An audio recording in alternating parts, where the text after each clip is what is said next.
Okay. Hello everyone. I hope all of you are stay healthy and stay at home. So today we will discuss about the nursing process. That is the topic of the fundamental of nursing unit second.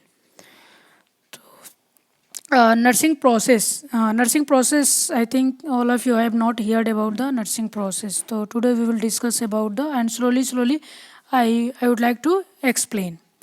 The nursing process, this is the modified form of the scientific methods that is used in the nursing profession to assist client needs and create a course of action to address and solve patient problem. तो nursing process क्या है? This is the form of the scientific method, means कि हम patient का इसमें nursing means कि patient को जो भी प्रॉब्लम्स होता है हम उसको क्या करते हैं, नर्सिंग डायग्नोसिस के थ्रू उसको हम क्या करते हैं, उसके प्रॉब्लम को सॉल्व करते हैं. बट प्रॉब्लम को हम कैसे असिस्ट करते हैं या फिर डेटा को हम कैसे कलेक्ट करते हैं कि पेशेंट को रियली में प्रॉब्लम हो रही है, with the help of scientific method. Scientific method के थ्रू हम क्या करते हैं, पता करते हैं कि पेशेंट या क्लाइंट की नीड्स क्या है. देन उसके बाद से क्लाइंट की नीड्स फाइंड आउट करने के बाद फिर हम क्या करते हैं, एक क्रिएट करते हैं. क्या चीज़ हम पहला क्या चीज़ फॉर्मुलेट करेंगे, कोर्स ऑफ एक्शन. मीन्स कि हमें क्या करना है पेशेंट की नीड्स को फुलफिल करने के लिए या फिर पेशेंट की प्रॉब्लम को सॉल्व करने के लिए.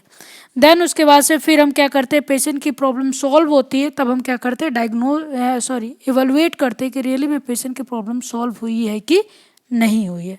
सेकेंड थिंग्स है, this is the rational problem solving framework on which professional nursing practices is based. Okay, तो नर्सिंग प्रोसेस क्या है, this is the rational problem solving framework. Means कि किसी भी हम प्रॉब्लम को सॉल्व करते हैं पेशेंट की प्रॉब्लम को, तो इसमें क्या होता है, कुछ रेशनल होते हैं. विदाउट रेशनल हम क्या करते हैं, पेशेंट की प्रॉब्लम को सॉल्व नहीं करते हैं. जो कि नॉर्मली क्या करता है कि जो नर्सिंग प्रैक्टिसेस होता है नॉर्मली उस पर ये क्या होता है, बेस्ड होता है. ये नर्सिंग प्रोसेस क्या करता है, हमें प्रोवाइड करता organise systematic approach for the nursing care so that we can improve the probability of positive outcome for individual and group. Means कि नर्सिंग प्रोसेस क्या है, this is the organised systematic approach है. Okay, nursing care provide करने के लिए, ताकि हम क्या करेंगे कि जो भी इंडिविजुअल और ग्रुप्स की जो भी प्रॉब्लम हो रही है हम उसको क्या करेंगे, पॉजिटिव आउटकम में कन्वर्ट कर सकें और पेशेंट की प्रॉब्लम को हम सॉल्व कर सकते हैं. अब क्या है कि इसमें मेनली 5 कंपोनेंट है. असिसमेंट है, डायग्नोसिस है, प्लानिंग है, इम्प्लीमेंटेशन है, इवैल्यूएशन है. तो नर्सिंग प्रोसेस के अंदर कितने कंपोनेंट्स है, here there are mainly 5 components है. असिसमेंट है, डायग्नोसिस है, प्लानिंग है, इम्प्लीमेंटेशन है, इवैल्यूएशन है. प्रीवियसली हमने डिस्कस किया था स्लाइड में कि नर्सिंग प्रोसेस क्या है, this is the scientific method. Means कि हम जो मेथड यूज़ करते हैं पेशेंट की या क्लाइंट की प्रॉब्लम को सॉल्व करने के लिए या फिर उसकी प्रॉब्लम को असिस्ट करने के लिए, तो हम किसके थ्रू करते हैं, साइंटिफिक मेथड के थ्रू. जैसे असिसमेंट के लिए हमें क्या करना, क्वेश्चन पूछना है. Okay, question that is a scientific method. Second, diagnosis के लिए हम क्या करेंगे, प्रॉब्लम को आइडेंटिफाई करेंगे. प्लानिंग के लिए हम हाइपोथेसिस करेंगे. मीन्स की प्लानिंग के लिए हाइपोथेसिस मीन्स कि हम क्या करते हैं, कोरिलेट करते हैं कि पेशेंट को अगर हम ये चीज़ प्रोवाइड करेंगे तो पेशेंट की मे बी प्रॉब्लम्स क्या होगी, सॉल्व हो सकती है. तो हाइपोथेसिस मीन्स क्या होता है, हम अपने माइंड में जो भी नर्सिंग प्रोफेशन होते हैं या फिर जो भी स्टाफ नर्सेज होते हैं या फिर नर्सिंग प्रैक्टिशनर होते हैं, तो हाइपोथेसिस में क्या करते हैं, प्लानिंग करते हैं. हाइपोथेसिस मीन्स क्या होता है कि वो प्रिडिक्ट करते हैं या एज्यूम करते हैं कि मे बी अगर मैं ऐसा कर रही हूँ, लाइक अ पेशेंट को फीवर है, तो फीवर को रिड्यूस करने के लिए हम क्या करते हैं, स्पंजिंग करते हैं, पहले मेडिसिन नहीं देते हैं. तो हमारा यहाँ पे क्या प्रिडिक्शन है कि अगर हम पेशेंट को स्पंजिंग देंगे तो मे बी पेशेंट का फीवर क्या होगा, सबसाइड होगा. दूसरा एग्जांपल क्या है, लाइक अ पेशेंट को ब्रीदिंग प्रॉब्लम हो रही, तो हम क्या करते हैं कि पेशेंट की पोजीशन को हम चेंज करते हैं. लाइक हम उस पेशेंट की पोजीशन को क्या करेंगे, सेमी प्रॉप्ड अप या फिर सिटिंग पोजीशन प्रोवाइड करते हैं और हम ये एज्यूम करते हैं कि अगर हम ये पोजीशन हम देंगे तो पेशेंट की ब्रीदिंग प्रॉब्लम लिटिल बिट क्या होगी, सबसाइड होगी. इम्प्लीमेंटेशन में हम क्या करेंगे, एक्सपेरिमेंट करते हैं. जो भी हमने हाइपोथेसिस यहाँ बनाया अब हम उसको क्या करना है, एक्सपेरिमेंट करना है. तो एक्सपेरिमेंट कैसे करेंगे, इम्प्लीमेंट करेंगे. ओके, जैसे मैंने आपको बताया था अभी कि फीवर है, फीवर में हम पेशेंट को क्या करेंगे, स्पंजिंग करेंगे। तो हमने ऐसा प्लानिंग कर लिया कि हमें स्पंजिंग करने से पेशेंट को क्या होगा, फीवर सबसाइड होगा। अब क्या है कि हम यहाँ पे इम्प्लीमेंटेशन में क्या करेंगे, एक्सपेरिमेंट करेंगे कि रियली में पेशेंट को जो हम स्पंजिंग दे रहे हैं वो होगा कि नहीं होगा। देन उसके बाद से इवैल्यूएशन में हम एनालिसिस करते या कंक्लूजन निकालते कि जो भी हमने यहाँ पे एक्सपेरिमेंट किया था, ओके, या फिर इम्प्लीमेंटेशन किया था वो रियली में इफेक्टिव है कि नहीं है। अगर नहीं इफेक्टिव है तो अगेन हम क्या करेंगे, यहाँ पे नर्सिंग असिस्मेंट पे जाते हैं, फिर डायग्नोसिस पे, फिर प्लानिंग, फिर इम्प्लीमेंटेशन, फिर इवैल्यूएशन। और नर्सिंग प्रोसेस मेनली किस पे डिपेंड करता है, एविडेंस बेस्ड प्रैक्टिसेस पे डिपेंड करता है।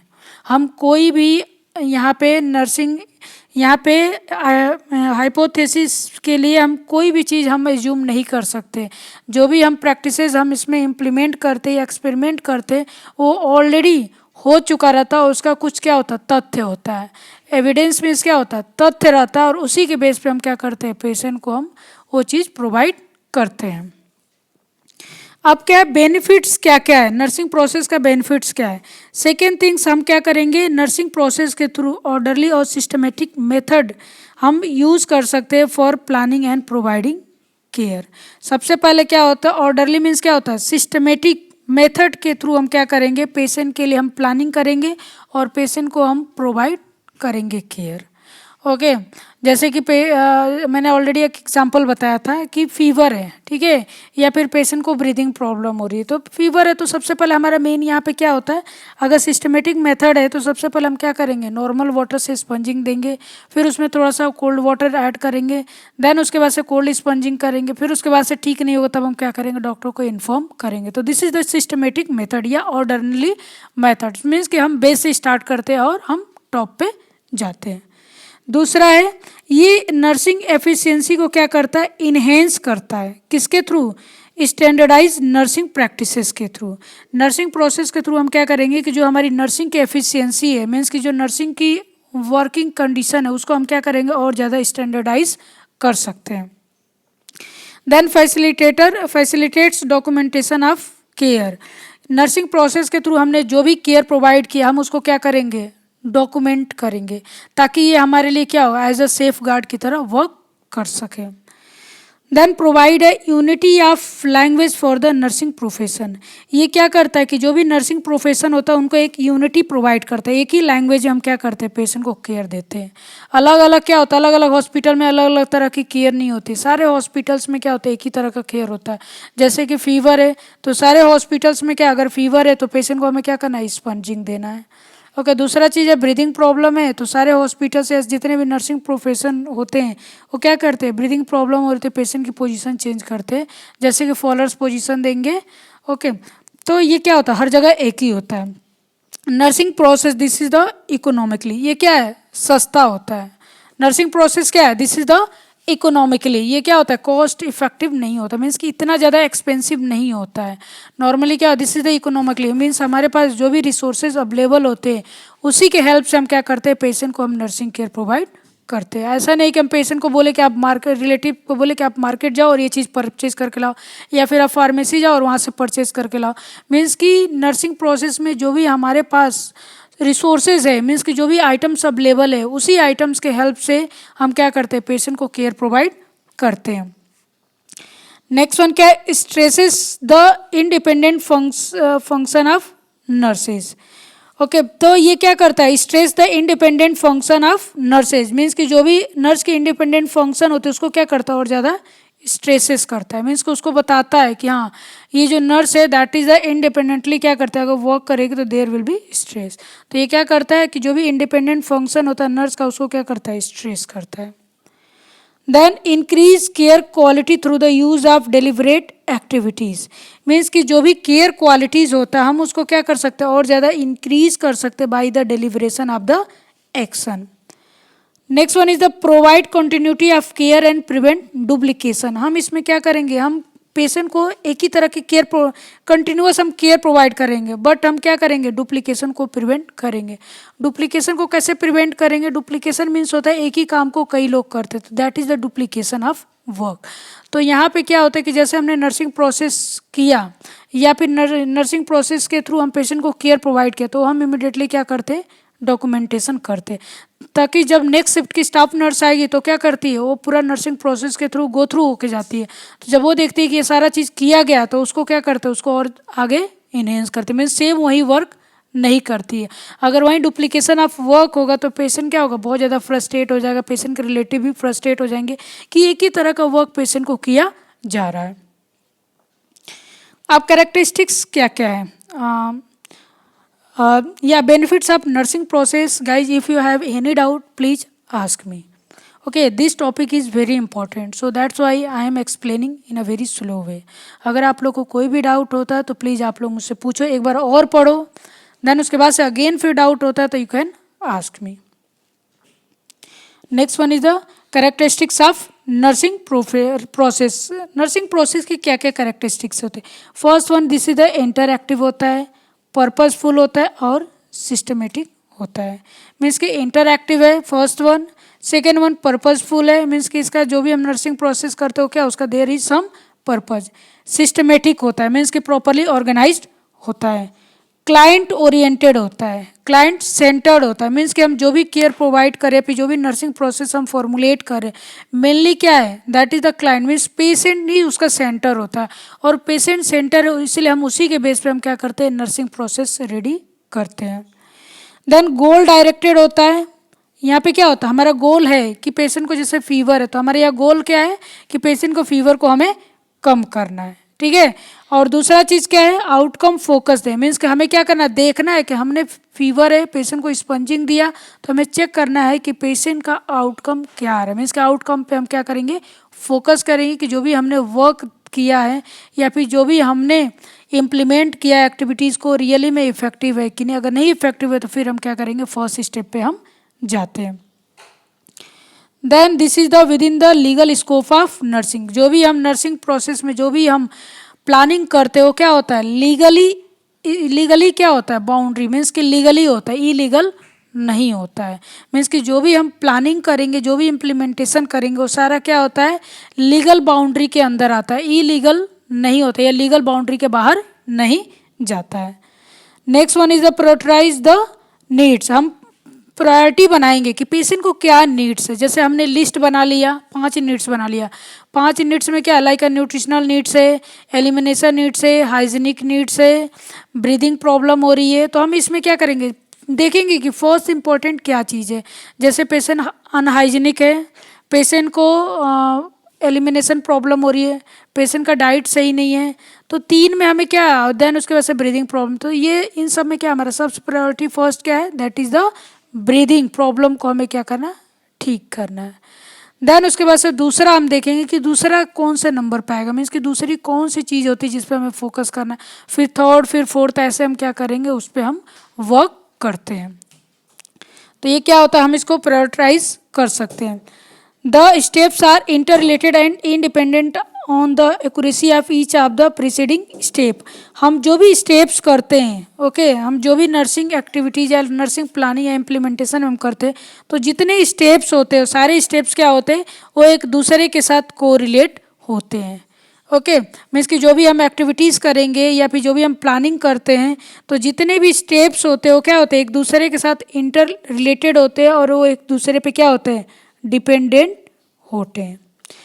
Then it is used to identify, diagnose and treat human response to health and illness. इसको हम क्या कर सकते हैं, किस में यूज़ कर सकते हैं, आइडेंटिफाई करते हैं पेशेंट की प्रॉब्लम, देन उसको डायग्नोज करते हैं। पहले हम क्या करेंगे, आइडेंटिफाई करेंगे, डायग्नोज करेंगे, देन हम उसको डायग्नोज करने के बाद हम जो ह्यूमन का रिस्पॉन्स होता है हम उसको ट्रीट करेंगे। हम यहाँ पे मेडिसिन का यूज़ नहीं कर रहे हम यहाँ पे, और ना ही डायग्नोसिस के लिए हम किसी मेडिकल इंस्ट्रूमेंट या फिर कोई पैथोलॉजिकल ऑर्गेनिज्म की हेल्प हम लेते हैं डायग्नोस करने के लिए। तो सबसे पहले हम आइडेंटिफाई करते हैं, फिर डायग्नोस बनाते हैं, फिर हम जो डायग्नोस बनाने के बाद फिर हम उसको ट्रीट करते हैं। ट्रीट मीन्स क्या होगा, हम जो भी प्लानिंग किए उसको हमें क्या करना है, इम्प्लीमेंट करना है। अब क्या है कि ऑलरेडी मैंने बताया था, here there are mainly 5 components: assessment, nursing diagnosis, planning, implementation, evaluation. तो नर्सिंग प्रोसेस में कितने स्टेप हो गए? Here there are 5 step: assessment, diagnosis, planning, implementation and evaluation. First one, assessment. मैंने ऑलरेडी आपको बताया था 5 स्टेप होता है, तो हम स्टेप बाय स्टेप चलेंगे। ऐसा नहीं कि फर्स्ट आपने क्या किया, इवैल्यूएशन स्टार्ट किया, देन इम्प्लीमेंटेशन स्टार्ट किया, देन उसके बाद से प्लानिंग स्टार्ट किया, फिर डायग्नोसिस। तो सबसे पहले हमारा क्या है, first that is the assessment. हम असीस ही करते हैं, असीस करने के बाद फिर हम फाइंड आउट करते हैं कि रियली में पेशेंट को क्या प्रॉब्लम है। फिर हम नेक्स्ट स्टेप पे जाते हैं। जब एक स्टेप होता है, कंप्लीट हो जाता है, तभी हम नेक्स्ट स्टेप पे हम जंप कर सकते हैं। अदरवाइज उसका कोई यूज़ नहीं होगा। अगर एक भी आप स्टेप मिस कर दोगे या स्किप कर दोगे तो उस नर्सिंग प्रोसेस का कोई भी यूज़ नहीं होगा। असेसमेंट क्या है? This is the first step. ये क्या है, हमारा नर्सिंग प्रोसेस का क्या है, फर्स्ट स्टेप होता है। And this is defined as the collecting, organising, validating and documenting client data. ठीक है, तो डियर यहाँ पे कितने हैं? पहला असेसमेंट क्या है? This is the first step of the nursing process. Nursing process का ये क्या है, फर्स्ट स्टेप होता है। और नर्सिंग प्रोसेस में क्या करेंगे, सबसे पहले हमने डेटा कलेक्ट किया। कलेक्ट करने के बाद हम उसको ऑर्गेनाइज करते हैं, मीन्स कि पहले क्या आएगा, सेकंड क्या आएगा, थर्ड क्या होगा। देन ऑर्गेनाइज करने के बाद हम उसको वैलिडेट करेंगे कि रियली में वो वैलिड है या नहीं है। देन उसके बाद से हम उसको डॉक्यूमेंट करेंगे क्लाइंट के डेटा को। असेसमेंट के फेज में जो नर्स होती है वो क्या करती है, इंफॉर्मेशन क्या करती है, कलेक्ट करती है about the patient, psychological, physiological, sociological, spiritual status.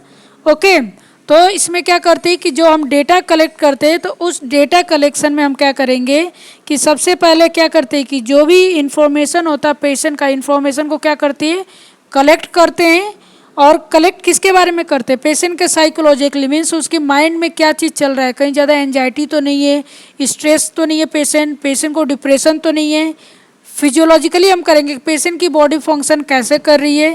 Then sociological में क्या है कि पेशेंट की सोशियोलॉजिकल स्टेटस कैसी है।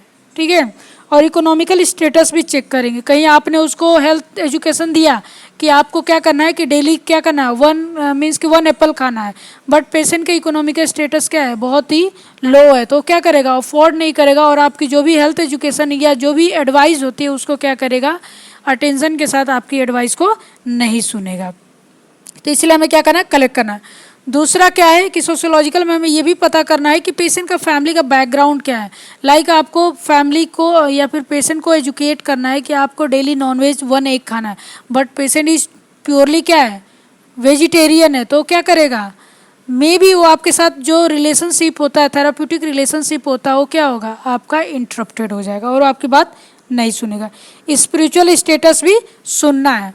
अब कैसे हम ये सारा चीज़ करेंगे, कैसे हम psychological, physiological, sociological, spiritual status हम कैसे फाइंड आउट करेंगे, या इन सब चीज़ों के बारे में कैसे डेटा कलेक्ट करेंगे, थ्रू द ऑब्जर्वेशन, पेशेंट को ऑब्जर्व करके, पेशेंट का इंटरव्यू लेके, फिजिकल एग्जामिनेशन के थ्रू, हेल्थ रिकॉर्ड के थ्रू और फैमिली मेम्बर के थ्रू। तो हम पेशेंट की डेटा कैसे कलेक्ट करेंगे, असेसमेंट कैसे करेंगे, पेशेंट को हम ऑब्जर्व करेंगे कि रियली में है क्या प्रॉब्लम हो रही है। फिर इंटरव्यू लेंगे। इंटरव्यू मीन्स क्या होता है कि पेशेंट का प्रॉपरली हम इंटरव्यू नहीं लेते, इसमें पेशेंट से हम क्या करते हैं, पूछते हैं। देन पेशेंट अगर एबल नहीं है बताने के लिए, तब हम क्या करते हैं, पेशेंट के जो भी क्लोज रिलेटिव्स होता है उनसे हम पूछते हैं, जो कि क्या होता है, ट्रस्ट वर्दी होता है। देन हम फिजिकल एग्जामिनेशन करेंगे। फिजिकल एग्जामिनेशन आई थिंक आप लोग को ऑलरेडी पढ़ाया जा चुका है। ठीक है, अगर पढ़ाया जा चुका है तो please go through the physical examination. फिर हेल्थ रिकॉर्ड चेक करेंगे कि पेशेंट का हेल्थ रिकॉर्ड क्या है। लाइक पेशेंट को ब्रीदिंग प्रॉब्लम हो रही, तो हेल्थ रिकॉर्ड में हम क्या करेंगे, पेशेंट का हम HB लेवल चेक करते हैं। अगर HB लेवल कम है तो उसकी वजह से भी पेशेंट को क्या होता है, ब्रीदिंग प्रॉब्लम हो सकती है। देन फैमिली मेम्बर से हम क्या करेंगे, हिस्ट्री कलेक्ट करेंगे कि फैमिली मेम्बर में ऐसा कुछ तो है नहीं, या फिर पेशेंट को प्रॉब्लम हो रही है तो कब से हो रही है, घर पे पेशेंट कैसे रहता है, घर पे पेशेंट का ईटिंग पैटर्न क्या होता है, तो उनसे भी हम क्या करेंगे, डेटा कलेक्ट कर सकते हैं। अब पर्पस क्या है असिसमेंट का? गाइज आई थिंक आप लोग को ये क्लियर हो गया होगा असिसमेंट। एक बार और आप लोग अच्छे से पढ़ लेना, अगर डाउट है तो please ask me dear. Purpose of assessment, सबसे पहले हमें क्या करना है कि क्या इसका पर्पस है। हमें सबसे पहले एस्टेब्लिश करना है पेशेंट की base line information on the client.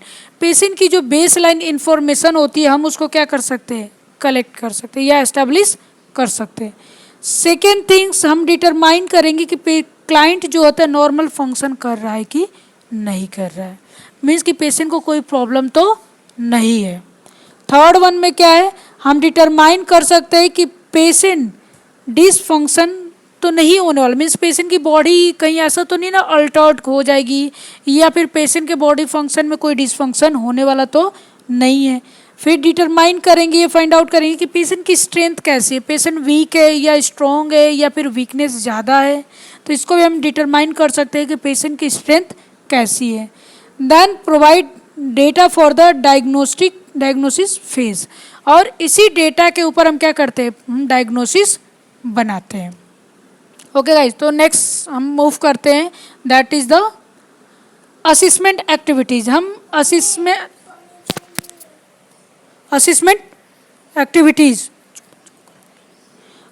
Activities, जब हम एक्टिविटीज या फिर जो हम असिस करते हैं that is mainly based on the action perform during the assessment. Like हम डेटा कलेक्ट कर सकते हैं, देन डेटा कलेक्ट करने के बाद हम वैलिडेट करेंगे, मीन्स कि डबल चेक करेंगे डेटा को कंफर्म करने के लिए कि उस डेटा में एक्यूरेसी है या नहीं है।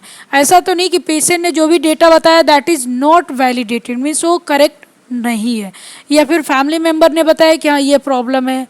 ओके, तो हमें क्या करना है, वैलिडेट करना। वैलिडेट करने के लिए हमें डबल या क्रॉस चेक भी करना है। देन ऑर्गेनाइज करना है, ऑर्गेनाइज डेटा को करना है, like grouping the data using the head to model systemic review करना है। तो हम क्या करेंगे, डेटा को हम ऑर्गेनाइज करेंगे। ओके, मीन्स कि टॉप टू बॉटम करेंगे, मीन्स कि प्रॉपर्ली ऑर्गेनाइज करेंगे कौन सा डेटा कहाँ होना चाहिए। तो उसके अकॉर्डिंग हमें क्या करें, ईजी होता है, हम चीज़ों को फाइंड आउट कर सकते हैं। या फिर सेकेंड शिफ्ट की जो स्टाफ नर्स होगी उसके लिए भी क्या होता है, ईजी होता है डेटा को फाइंड आउट करने के लिए। देन हम डेटा को क्या करेंगे, डॉक्यूमेंट करेंगे, मीन्स कि जो भी डॉक्यूमेंटेशन होता है सब्जेक्टिव डेटा का उसको हम क्लाइंट के ओन वर्ड्स में लिखेंगे, और जो ऑब्जेक्टिव होता है उसको हम क्या करेंगे, मेडिकल टर्म्स में यूज़ करेंगे।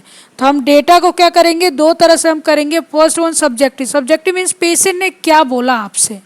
ओके, सब्जेक्टिव में लेके पेशेंट बोला है कि मैं क्या करूँ, मुझे नोजिया फील हो रहा है, तो आप उसको फील नहीं कर सकते, तो आप उसको क्या लिखोगे, मीन्स कि उसके ओन लैंग्वेज में। अगर उसने बोला है कि नोजिया तो लिखोगे और सब्जेक्टिव में I feel like a nausea, और ऑब्जेक्टिव में क्या होता है, आपको क्या चीज़ मिलता है। ओके, लाइक उसको मेडिकल टर्म में लिखोगे आप कि मीन्स क्या क्या चीज़ें आपको मिलती है, आप उसको मेडिकल टर्म में आप अपने ओन वे में लिखोगे। देन कलेक्ट डेटा में क्या है, this is the process of gathering information about the client that begin with the first client contact. Like हम क्या करेंगे, कलेक्ट डेटा, जैसे मैंने आपको पहले ही यहाँ पे बताया था कि सबसे पहले हम डेटा कलेक्ट करेंगे। ठीक है, तो आप डेटा कैसे कलेक्ट करोगे, डेटा कलेक्ट करने के लिए हम क्या करेंगे, पेशेंट को हम सबसे पहले ऑब्जर्वेशन करेंगे, देन फिजिकल एग्जामिनेशन करेंगे एंड इंटरव्यू कर सकते हैं। टू टाइप्स के डेटा हम कलेक्ट करते हैं, first one subjective data and second one is the objective data. Subjective data means कि पेशेंट क्या फील कर रहा है। ठीक है, already once again guys, subjective data means कि पेशेंट यहाँ पे क्या फील कर रहा है, उसकी हम स्टेटमेंट्स होती है, उसके हेल्थ प्रॉब्लम्स के लिए हम उसके जो सब्जेक्टिव डेटा में होता है हम क्या करेंगे कि उसके ओन जो होता है उसको पेशेंट को क्या फील हो रहा है उसको हम क्या रिकॉर्ड करेंगे। जैसे कि क्लाइंट ने बोला कि every time I move I feel pain, मैं जितनी बार मूव होता हूँ उतनी बार मुझे क्या होता है, पेन होता है। तो हम क्या करेंगे, पेशेंट के उसके ओन लैंग्वेज में लिखेंगे कि पेशेंट की क्या फीलिंग है। ऑब्जेक्टिव डेटा मीन्स क्या होता है, इंक्लूडिंग अ साइन या observable that and measurable data that are obtain through the observation या फिजिकल एग्जामिनेशन या लेबोरेटरी टेस्टिंग। इसके थ्रू जो हमें डेटा मिलेगा उसको हम क्या करेंगे, ऑब्जेक्टिव डेटा में हम क्या करेंगे, मेडिकल टर्म में हम लिखेंगे। सोर्सेस ऑफ डेटा, यहाँ पे दो तरह के हम सोर्सेज होते हैं। First one is the primary, okay, first one is the primary, second one is the secondary. Primary means क्या होता है, here resource is the patient. Primary source means कि क्लाइंट या पेशेंट क्या है, this is the primary source of data. Patient जो भी बताता है हम उसको क्या करेंगे, हम उसको डॉक्यूमेंट करेंगे। सेकेंडरी मीन्स क्या होता है, जैसे कि patient is not able to find out, या फिर हम क्रॉस चेक करने के लिए हम क्या करेंगे, सेकेंडरी डेटा भी यूज कर सकते हैं। लाइक फैमिली मेम्बर्स की हेल्प से हम क्या करेंगे, हम हिस्ट्री कलेक्ट कर सकते हैं, या जो अदर सपोर्टिव पर्सन होते हैं उनकी भी हेल्प से क्या करेंगे, हम डेटा कलेक्ट कर सकते हैं। हेल्थ प्रोफेशनल होते हैं उनकी भी हेल्प से हम क्या करेंगे, डेटा कलेक्ट करेंगे। देन हेल्थ रिकॉर्ड भी हम चेक करेंगे और रिपोर्ट्स भी चेक करेंगे, लेबोरेटरी एंड डायग्नोस्टिक एनालिसिस भी चेक करेंगे, और उसके थ्रू हम क्या करेंगे, सेकेंडरी डेटा में हम वो सारी चीज़ें हम कलेक्ट कर सकते हैं। ओके, क्लियर है। तो primary source of data means क्या होता है, खुद क्लाइंट है और जो क्लाइंट बताता है उसको लिखते हैं। Secondary source of data means कि apart from the patient, apart from the client, उसको हम क्या करेंगे, हम वो सेकेंडरी डेटा होता है या सेकेंडरी सोर्स ऑफ डेटा होता है। Okay guys, so I think all of you are clear about the nursing assessment. In the next video we will discuss about the nursing diagnosis.